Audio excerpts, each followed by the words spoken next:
ತಾಯಿ ಹೇಳಿದ್ದು ಸುಳ್ಳು ಎಂದು ಹೇಳಿದ ಮಗ.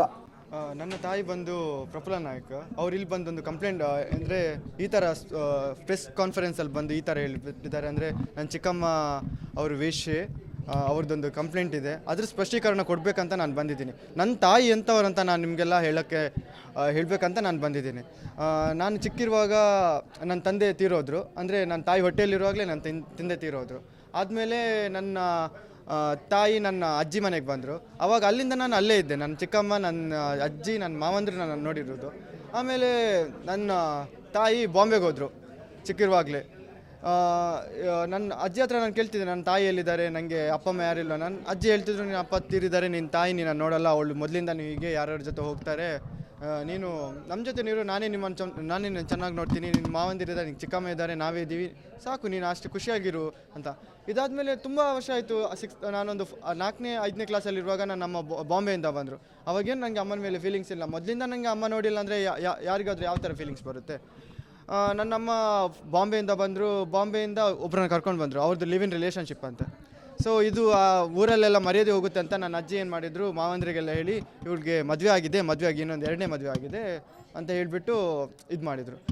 ಸೊ ಇದೆಲ್ಲ ವಿಷಯ ಆದಮೇಲೆ ನನ್ನಮ್ಮ ನನ್ನ ಹತ್ರ ಏನೂ ಮಾತಾಡಲ್ಲ. ನಾನು ಏನು ಓದಿದ್ದೀನಂತ ಅಮ್ಮನಿಗೆ ಗೊತ್ತಿಲ್ಲ, ನಾನು ಎಲ್ಲಿದ್ದೀನಂತ ಗೊತ್ತಿಲ್ಲ, ನಾನು ಏನು ಮಾಡ್ತಿದ್ದೀನಂತ ಅಮ್ಮನಿಗೆ ಗೊತ್ತಿಲ್ಲ.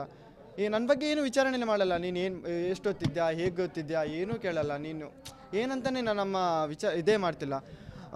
ಈ ಘಟನೆ ನಡೆದಿರೋದು, ಘಟನೆ ನಡೆದಾಗ ನಾನು ಊರಲ್ಲಿದ್ದಿಲ್ಲ, ನಾನು ಬೆಂಗಳೂರಲ್ಲಿದ್ದೆ.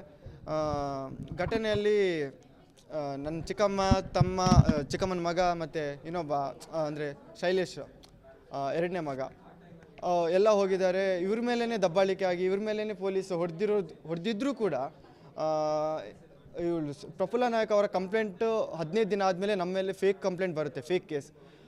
ಎಲ್ಲಿ ತನಕ ಅಂದರೆ ತನ್ನ ಸ್ವಂತ ಮಗ ಶೈಲೇಶ್ ಮೇಲೇ ಕಂಪ್ಲೇಂಟ್ ಕೊಡೋ ಥರ ಇದ್ದಾರೆ ಅಂದರೆ ನೀವೇ ಅಂದ್ಕೊಳ್ಬೋದು ಯಾವ ಥರ ಸಂದೇಶ್ರವರ ಪ್ರಭಾವ ಪ್ರಫುಲ್ಲ ಅವರ ಮೇಲೆ ಬಿದ್ದಿದೆ ಅಂತ. ಸೊ ಇದೆಲ್ಲ ನೋಡ್ತಿರುವಾಗ ನಂಗೆ ಅನಿಸುತ್ತೆ, ಸಂದೇಶ್ ಅವರ ಪರವಾಗಿ ಪ್ರಫುಲ್ಲ ಅವ್ರು ಏನು ಹೇಳ್ತಿದ್ದಾರೆ ಇದೆಲ್ಲ, ಅವ್ರ ಸಂದೇಶ್ ಅವರ ಏನು ಯಾರೂ ಹೇಳಿಲ್ಲ ಸಂದೇಶ್ ಬಗ್ಗೆ. ಸಂದೇಶ್ ಅವರು ಈ ಥರ ಇದ್ದಾರೆ, ಸಂದೇಶ್ ಅವರು ಈ ಥರ. ಪ್ರಫುಲ್ಲ ಅವರೇ ಹೇಳಬೇಕಂದ್ರೆ ಸಂದೇಶ್ ಅವ್ರಿಗೆ ಪ್ರಫುಲ್ಲ ಅವರಿಗೆ ಏನೋ ಸಂಬಂಧ ಇದೆ ಅಂತ ಇದರಲ್ಲಿ ಕ್ಲಿಯರಾಗಿ ಗೊತ್ತಾಗುತ್ತೆ. ಇನ್ನು ಕೆಲವರೆಲ್ಲ ಹೇಳ್ತಾ ಇದ್ದಾರೆ IB ಹತ್ರ ಇವರು ಪ್ರಫುಲ್ಲ ಅವರು ಕೆಲವೊಂದು ಸಲ ಓಡಾಡ್ತಿದ್ದಾರೆ ಅಂತ ನಮಗೆ ವಿಷಯ ಬಂತಂತ. ನಾನು ಹೇಳ್ತಿರೋದು, ಉನ್ನತ ಅಧಿಕಾರಿಗಳು ಪ್ರಫುಲ್ಲ ಅವರು ಮತ್ತು ಸಂದೇಶ್ ಅವರ ಸಂಬಂಧ ಏನಿದೆ ಅಂತ ಗೊತ್ತಾಗಬೇಕಂದ್ರೆ ಮೊದಲು ಅವ್ರದ್ದು ಮೊಬೈಲ್ನ ಚೆಕ್ ಮಾಡಬೇಕು, ಅವ್ರದ್ದು ಬ್ಯಾಂಕ್ ಸ್ಟೇಟ್ಮೆಂಟ್ ಚೆಕ್ ಮಾಡಬೇಕು. ಆವಾಗ ಗೊತ್ತಾಗುತ್ತೆ ಪ್ರಫುಲ್ಲ ಮತ್ತು ಸಂದೇಶ್ ಅವ್ರಿಗೆ ಏನು ಸಂಬಂಧ ಇದೆ ಅಂತ. ಅಷ್ಟೇ.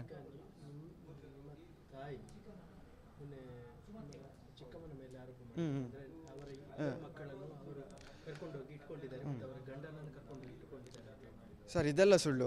ನಾನು ಮೊದಲಿಂದನೂ ಕೂಡ ನಾನು ಹೇಳಿದೆ ನಿಮಗೆ, ಅಜ್ಜಿ ಜೊತೆ ಇದ್ದೀನಿ ಅಂತ. ನಾನು ಅಜ್ಜಿನೇ ಸಾಕಿದ್ದು. ನಾನು ಕಾಲೇಜ್ ಮಾಡಿದ್ದು ಕೂಡ ನನ್ನ ಅಜ್ಜಿ ಮನೆಯಿಂದಲೇ. ಚಿಕ್ಕಮ್ಮನೇ ಆಮೇಲೆ ಅಜ್ಜಿಗೆ ಸ್ವಲ್ಪ ಅಲ್ಝೈಮರ್ ಇವಾಗಿದೆ, ಅವ್ರಿಗೆ ಮರುವಿನ ಶಕ್ತಿ ಇದೆ, ಅಂದರೆ ಅವ್ರಿಗೇನು ನೆನಪಿರಲ್ಲ. ಇವಾಗ ನಾನು ಚಿಕ್ಕಮ್ಮನೇ ನೋಡ್ತಿರೋದು. ನಾನು ಇಷ್ಟು ದೊಡ್ಡದಾಗಿದ್ದೀನಿ, ಇವಾಗ ಕೆಲಸಕ್ಕೆ ಹೋಗ್ತಿದ್ದೀನಿ, ಬ್ಯಾಂಗ್ಳೂರಲ್ಲಿ ಇದ್ದೀನಿ. ಸೊ ನನ್ನನ್ನೇನು ಅವರು ಕಾಂಟ್ಯಾಕ್ಟ್ ಮಾಡಿಲ್ಲ, ನಾನು ಹೇಗಿದ್ದೀನಿ ಅಂತ ಕೇಳೋದು ಇಲ್ಲ, ಏನೂ ಇಲ್ಲ. ಇವಾಗ ಶೈಲೇಶ್ ಅಂದರೆ ನಾವು ಚಿಕ್ಕಂದಿಂದ ಅಂದರೆ ನಾವೆಲ್ಲ ಫ್ರೆಂಡ್ಸ್. ಇವಾಗ ಮನೇಲಿ ಏನಾದರೂ ಪ್ರಾಬ್ಲಮ್ ಇರಲಿ, ಶೈಲೇಶ್ ಬಂದು ನಮ್ಮ ಮನೆಗೆ ಬರ್ತಾನೆ, ಸಮ್ಮರ್ ಹಾಲಿಡೇಸಲ್ಲಿ ನಮ್ಮ ಮನೆಗೆ ಬಂದು ಆಟ ಆಡ್ತಿರ್ತೇವೆ.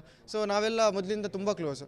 ಸೊ ಇದೆಲ್ಲ ಅಂದರೆ ಏನಾಯ್ತಂದರೆ, ಶೈಲೇಶ್ ದಪ್ಪ ಅವರು ರೋಡಲ್ಲಿ ಹೋಗುವಾಗ ಆಕ್ಸಿಡೆಂಟ್ ಆಯ್ತಂತೆ. ಅವ್ರು ಕೆಳಗೆ ಬಿದ್ದಾಗ ಅವ್ರಿಗೆ ಸೈಡ್ ಹೋಯಿತು, ಪ್ಯಾರಾಲಿಸಿಸ್ ಆಯಿತು. ಸೊ ಇವರು ಮನೆಯಲ್ಲಿ ಬೆಡ್ ರೆಸ್ಟಲ್ಲಿದ್ದರು.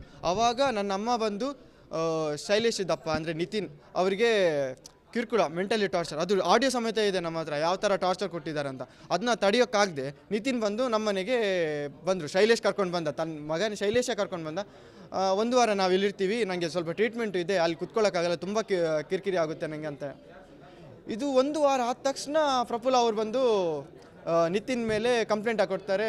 ನನ್ನ ಗಂಡ ನೋಡಲ್ಲ, ನಮ್ದು ಯಾವುದು ಗಲಾಟೆ ಇರುತ್ತೆ, ನನ್ನ ಗಂಡ ನೋಡಲ್ಲ, ನನ್ನ ಗಂಡ ಸರಿ ಇಲ್ಲ, ನನ್ನ ಗಂಡ ಹೊಡಿಯೋಕ್ಕೆ ಬರುತ್ತಾರಂತ.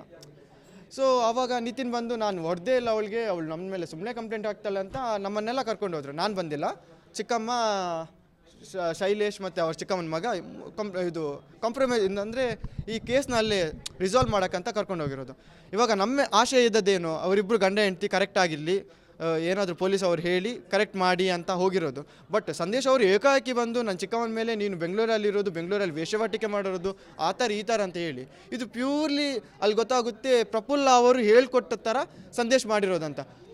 ತಮ್ಮನಿಗೆ ಹೊಡೆದಿರೋದು, ಈ ವಿಡಿಯೋ ರೆಕಾರ್ಡ್ ಮಾಡಿದಾಗ ಯಾವ ಥರ ಎಲ್ಲ ನಿಂದಾ ಪದಗಳನ್ನೆಲ್ಲ ಯೂಸ್ ಮಾಡಿದ್ದಾರೆ ಸಂದೇಶ್ ನನ್ನ ಚಿಕ್ಕಮ್ಮನ ಮೇಲೆ, ಅದೆಲ್ಲ ನನ್ನ ಚಿಕ್ಕಮ್ಮನ ಮಗ ರೆಕಾರ್ಡ್ ಮಾಡಿದ್ದಾನೆ. ಅದಕ್ಕೋಸ್ಕರ ಇವನು ಅಂದರೆ ಚಿಕ್ಕಮ್ಮನ ಮಗನ ಹೇಳ್ಕೊಂಡು ಹೋಗಿ ಟಾಯ್ಲೆಟಲ್ಲಿ ಕೂರಿಸಿ ಅವ್ನ ವೀಡಿಯೋಸ್ ಎಲ್ಲ ಡಿಲೀಟ್ ಮಾಡಿ ಮೊಬೈಲ್ ಎತ್ತಿಟ್ಟಿದ್ದಾರೆ. ಇದು 6 ಗಂಟೆಯಿಂದ 11 ಗಂಟೆ ತನಕ ನಡೆದಿರೋದು ವಿಷಯ ಎಲ್ಲ. ಸೊ ಇದಾದ ನಂತರ 15 ದಿನ ಆದಮೇಲೆ ನಮ್ಮ ಮೇಲೆ ಅಂದರೆ ಇವ್ರ ಮೇಲೆ FIR ಆಗುತ್ತೆ, ಫೇಕ್ FIR. ನಾವೇ ಬಂದು ಅವ್ರಿಗೆ ಹೊಡೆದಿರೋದಂತೆ. ನಾವು 6 ಗಂಟೆಯಿಂದ 11 ಗಂಟೆ ತನಕ ಅಲ್ಲೇ ಇದ್ದೀವಿ, ಆ ದಿನದಲ್ಲಿ ನಾವು ಹೊಡೆದಿರೋದಂತೆ. ಅವಾಗ ಪೊಲೀಸ್ ಅವ್ರು ಬಿಡ್ತಾರಾ? ನೀವೇ ಅಂದ್ಕೊಳ್ಳಿ, ಇದೆಲ್ಲ ಫೇಕ್ ಕೇಸ್. ಎಲ್ಲಿ ತನಕ ಒಂದು ತಾಯಿ ತನ್ನ ಸ್ವಂತ ಮಗನ ಮೇಲೆ FIR ಆಗ್ತಾರೆ ಅಂದರೆ ನೀವೇ ಅಂದ್ಕೊಳ್ಳಿ ಸಂದೇಶದ್ದು ಪ್ರಭಾವ ಯಾವ ಥರ ಇವ್ರ ಮೇಲೆ ಬಿದ್ದಿರ್ಬೇಕಂತ. ಇದರಲ್ಲೇ ಗೊತ್ತಾಗುತ್ತೆ ಪ್ಯೂರ್ಲಿ ಪ್ರಫುಲ್ಲ ಅವರು ಸಂದೇಶ್ ಅವರು ಹೇಳಿದ್ದಕ್ಕೆ ಬಂದು ಇಲ್ಲಿ ಪ್ರೆಸ್ ಕಾನ್ಫರೆನ್ಸ್ ಕೊಟ್ಟಿದ್ದಾರೆ. ಅದ್ರ ವಿಡಿಯೋ ಕೂಡ ಎಲ್ಲ ಇದೆ, ಅದರಿಂದ ಗೊತ್ತಾಗುತ್ತೆ ಎಲ್ರಿಗೂ ಯಾವ ಥರ ಅಂತ.